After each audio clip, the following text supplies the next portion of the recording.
Arafo ya mamu nyina akwaba ede mo NYANSAPO kasamfonyi so NYANSAPO na waje so de amame se yisane ne badwemba ya tena sibiem e ma remfi se yeda so a e wo bobosumi no mfi jampi mienu ene aduonu mienu akokuma bi na ye de akwa kogu enti NYANSAPO ye ka de akere mo se epo a mo bo moden na mo chechereye e boye NYANSAPO so afia hyase no se nyame ya adoma afi nkwa wie no mo sane no mesraw se wonya nuhu a bomodin na konkoden bosome miensa kan ebi wom a nyame ya adoma obetimi dia ye niema bebre na afi no toto niema na niema enko kama na yetimi dia kowura mu ofisi ampimienu ene aduonu miensa me yedama se ye hye mobo afi ahyase se mbeka ya akwaside di kan abra ye wuratenase na yekopiem ho no ye ka kire mu se afi ye ba na pabene so ye ba na kokuroko so ye ba na nim so a ye ba na akakabensem so a enye asem keto akra ene yadimu a ni nyina no enye kon na enye ntokwa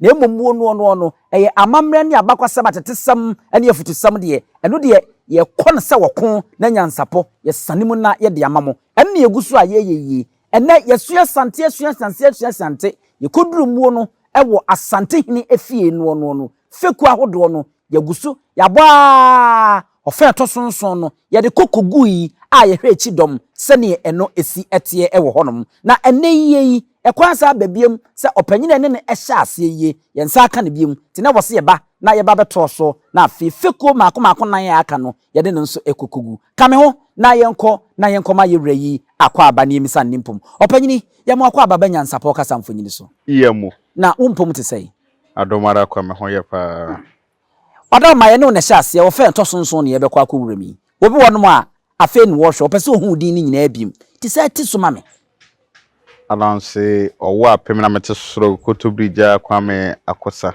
jo okotobrija kwa me akosa ananse ya owo apem na otesoro wono ane ne ehya ase a yabɔ nkomo ya ye de ababa bedru hei na enne feku a enunti ya twe okotobrija na ye de na ababa betena ha ye besa anwuru ne kakra na ye sua de afiri no eye Gyaase feku yate na de ni Gyaase eno na ne ye ba besua ho ade ntika no na yenko obanyini ye duru Gyaase feku so wada ma e de ni Gyaase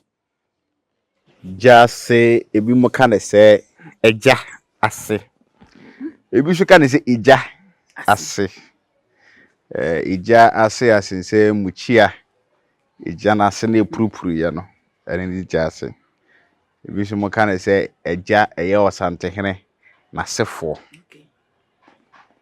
Gyaase ne hwe Sante hene ne nkone ebam ne buruni beka se day to day affairs ina wo Gyaase ho Manhyia ahimfi ina eda Gyaase hene abam se Manhyia ahimfi ye ne sei ye sei innovation ye tonsu ye to pipe e kan se light ye sei ina da Gyaase hene abam meka se omuni ne efie wrafo no de woda o ma no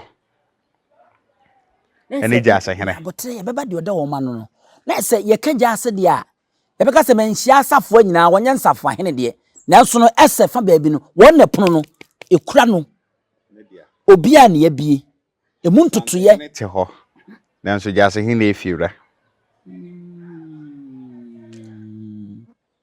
nese wote Gyaase hene a ne dwumadi titiru pa e wa ahemfie bia no eno no enti se ye ba feku e wo Manhyia fense Gyaase a na wono nso dwumadi e wo Manhyia no obono se Sante hene firifie ba obono ne neba se bi obetena ase omumomu tua ne pan mu ne naba womo ya na womo ni yewura eba nsumankwa ne womo didi animu ni na Gyaase fo ne didi animu no ansana na chi ankobiafo na ne manwre ase wan hwamo so ato aso samum se ne Gyaase enye timketoa Gyaase hwe o mai sa Asante kotoko no tim ni mu ade mu sonso kama se ne wusi kiremu idie na Sante hene de ne fie no wotim nanso no no Gyaase no ene ye fiewura o ka se mpuna na epunu nanka Gyaase enyo se Gyaase so ka se matu sa esi ahene fo ni bi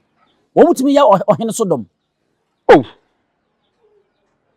Gyaase de ono otua Akonya ne pɛ mu de ne. To nim ne ekɔ ne bebia. Anka ye kan se yi hina anka ye sa de ma Gyaase fakɔ ma Kumasi fo. Sa ne ye no. Ehon so ye bepɛ da na ye de aba. Gyaase de edwuma de esu. Eso papa. Chu. Wa kyerɛ ma me ehu Gyaase. Wo no mu dwumadie die. Ɛne ne enwura mu. Ehenefo na ka ho me ye Gyaase because minim sɛ de esi akoyi a santenhiti ne fie nso Gyaase na efie radie. Na enyi obia sa na ye de won bɛ keke ekuo no ho sa. Gyaase ye wo mu ntikyebo. Ye wo saman Gyaase. Penanko Gyaase. Saman Gyaase. Penanko Gyaase. Penanko Gyaase. Ye wo ade so aba. Abose no. Wa bɔ me nsa no. Saman Gyaase, ade so aba on. Ye wo eye Ananta. Na Gyaase ne yɛnhyɛ ase mfiri saman. Nya botransa. Na no, ye de abre watena se. Na asɛm bi kyerɛ yadwen.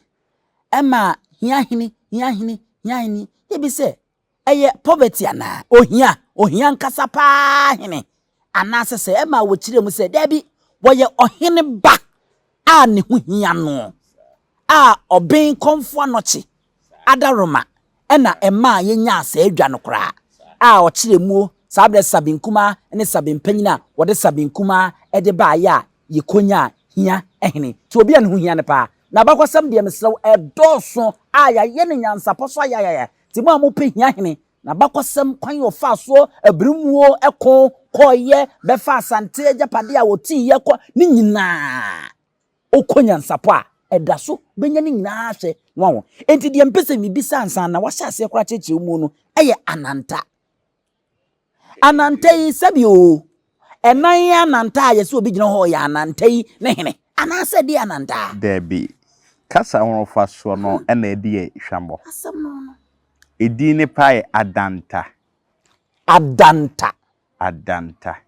etue de edanta eyenta buri be kan se double barrel gun na no me call ba bi na me ko hu bi etu ne da so sei me sei na buri be kan se de be na yi ni boss me ti na yi ne da ha a umia so na tei ti edanta sei na the bullet no atudu na gum nti no ni mienu na ato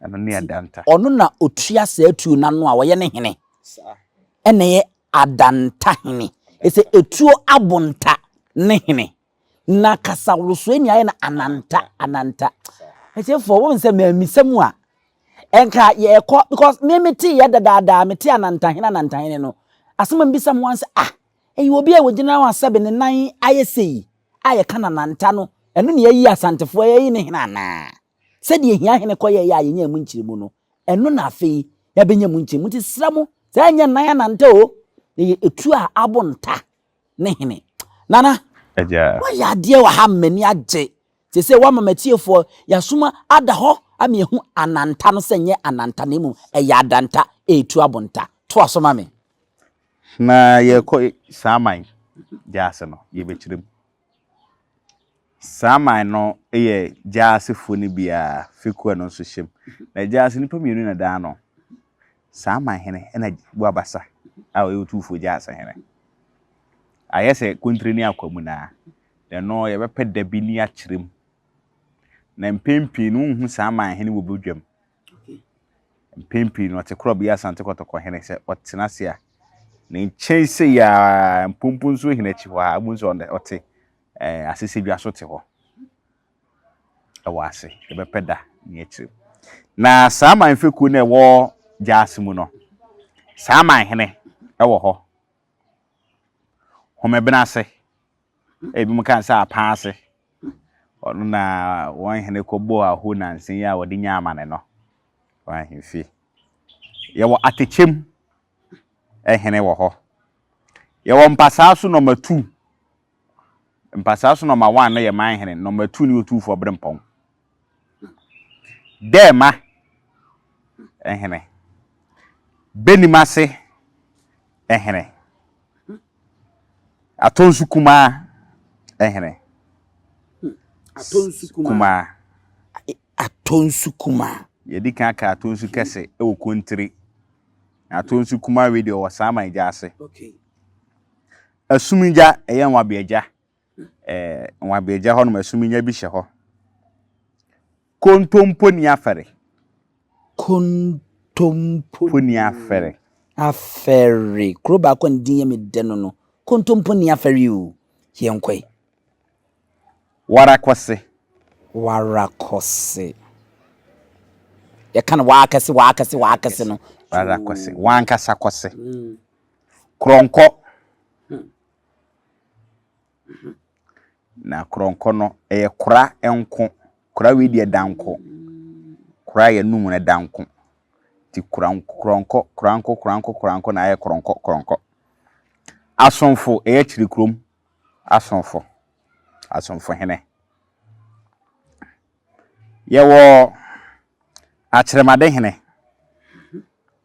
kasemu hene safie so hene safie so sa en safie so hene tudwuno hene konongo ho na japetia hene na mentia hene yonko pinanko Gyaase katachie buabasa otufo Gyaase hene adi otisi ye fe no na adubofo kwa wotoso mienu ono aboaso hene eye mamponten aboaso muoso hene abankro hene buaja hene sipetimpom hene otufo enkonwa so afo hene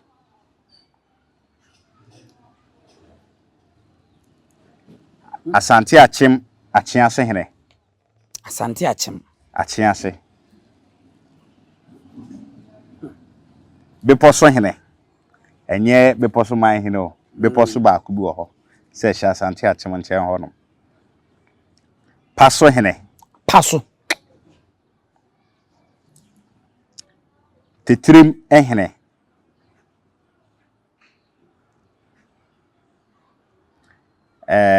dubi hene agogoso hene hene daboase hene hene adrebehi hene ene ne bi kan se nrebehi adrebehi okay hene sokoban hene enkrommienu we ebiba ahwerewam hene ahwerewam ene wo ahwerewa ni nyina ka ho ahwerewam na ahwerewa okay suedu eno ne wo aboabuja nchen ho suedu hene sa eduman senior high school yai Gyaase ano hene aboabuja hene konkoma hene enye eslim konkoma o sa bodiase hene hene boaman abroma hene okay asokwa dikro pankrono atafo dikro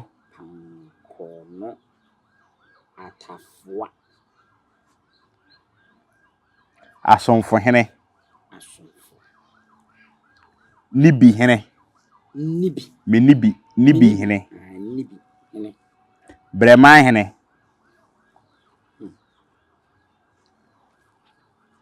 Kentinchire hene. Sechi hene. Sepa pram. Amuakwa hene. Amuakwa. Kurowe ohema akokoben.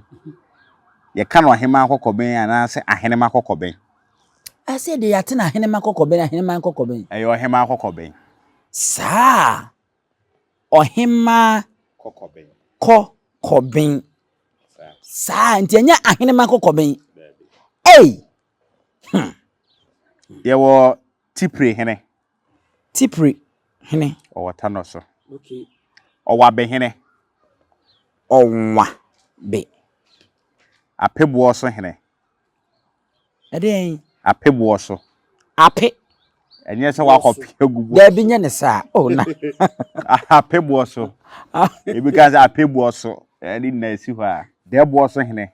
Debo so hene. Abenase hene. Abenase. Enye adwo so abenase. Okay. Sana hene. Sana hene. Mpaboa hene. Mpaboa hene. Anonomsa hene. Anonomsa. Ebeba ho. Anonomsa. Esen hene. Esen hene. Yenya oso hene. Enam kan yenya so yenya so. Yenya oso hene. Oso hene. Kekabu hene. Kekabu hene. Apenten hene. Kwansentu hene. Kwansentu hene. Dwetekudu hene. Kokwanya ye kaze kokranya hene. Na eno ne di ne paye kokwanya inja. Se sante hene kokwanya yinya na chiri. Eno na mo kan se kokranya. Nti eye kokoraja hene. Kokwanya inya. Na kasa nkrofo so no me ne kokranya. Intahra hene. Nkofe hene ho. Na che se we no de no so doso. Nana. Oh, see ye ga ko. Eh. Pemsan hene. Nkokora hene. Adwomtofo hene. Mowrebubufo hene. Ankomado hene. Fonton from hene. Kete hene. Awroben hene. Enkrawo aben hene. Otufo yokuman. Yokuman e kente bi ye fe no yokuman hene. Otufo kente hene. Akram Gyaase hene eso ho. Ye wie ni wie. Yenko aboboa no na me kira eban mu de ni na so hye Gyaase. Opoku Gyaase. Ni na hye Gyaase pinanko no. Okay. Opoku awe aboboa no. Opoku fufi aboboa no. Okun awi aboboa no. Osei yaw aboboa no. Nsafo ahene abobotenafo hene. Bampena se baamu no so ho. Ni e konkonson. Nkonson hene osei na osei tiri. Enna mo frekroi eduman krobu o mo animu mo fere se. Aduamoa. Ye wa adwuma kase hene. Nkonson tua no hene so ho. Ye wo donyina hene. Ye wo sasa mo hene bomso. Sasa mo hene patase. Sasa mo hene santase. Sasa mo no te ase. Yansan ammo. Okay. Gibiso kropo hene. Epri hene. Ye wo hyewu hene. Echem hene na pachi no ma wan hene. Ni na bu abasa. Side no ti enko dade so aba. Ehye eyine dade so aba ne wo dade so aba hene. Tumantu eye atonsu dompa asa hene tumantu. Isaasi bontefuo. buo krom hene saa wa hene no atena komia no so ache papa wache over 55 years akwaduo hene paakoso akwaduo a ehye Gyaase achi wona ana enyo okay paakoso hene awoma so hene asonoma so hene atafram hene nwaase hene nwaase no uni baabi kro yabi wati busum bi efe no kwa kufrida ai de krom waase tokwai hene eso wo ho afrancho hene wo ho ti yenko ananta baafo ananta hene ana men kan se baafo adanta hene penima se hene wo ho kaase hene ekire ya kaase banso hene empatuam hene akokwa amo hene bankame hene kirema hene abrepokese hene apedi unu adekro apedi enya agorobi mo aprede asen hene eso wo ho na yenko eye Gyaase na ye ananta na emu yesa wonsuma nkwa ahim Gyaase nim baafo asabre ababi okuja wo so tosom yesa otufu nsuma nkwa hene na da no otufu nsane hene wo ho otufu rempe hene wo ho amanchia hene esase bontefu kurubi wo efe na amanchia secheduma ase hene eso wo ho enchira ye wo chira ne wo enchira no eye tatwa santen ma bosom kese okay ya wo manso abodom nsi ye ka abodom di kan ka se wo be kwa abodom ye wo manso abodom eno nso e wo ho ye wo adwomtofo hene wo nsumankwa krapa number 2 hene number 1 hene e wo nsumankwa ye wo asechi eno no won kransa asechi ye wo kwankwaja hene Gyaase doso emramra hene denteso hene ketebobofo hene binna pemsan hene afribu hene na ya no ajabi wom yentimi mu boni nyina frim hene emfrefo hene dumfa so amefo hene binna Gyaase no mu wom ti Gyaase tie doso mekura mabre na se mekura me twe edu baabi mi gyae mabre na ese na ne tintiniti a wo mu nyina ne se krobia wo santimema na wo se wo som sikadwade fekuo no wo ebimu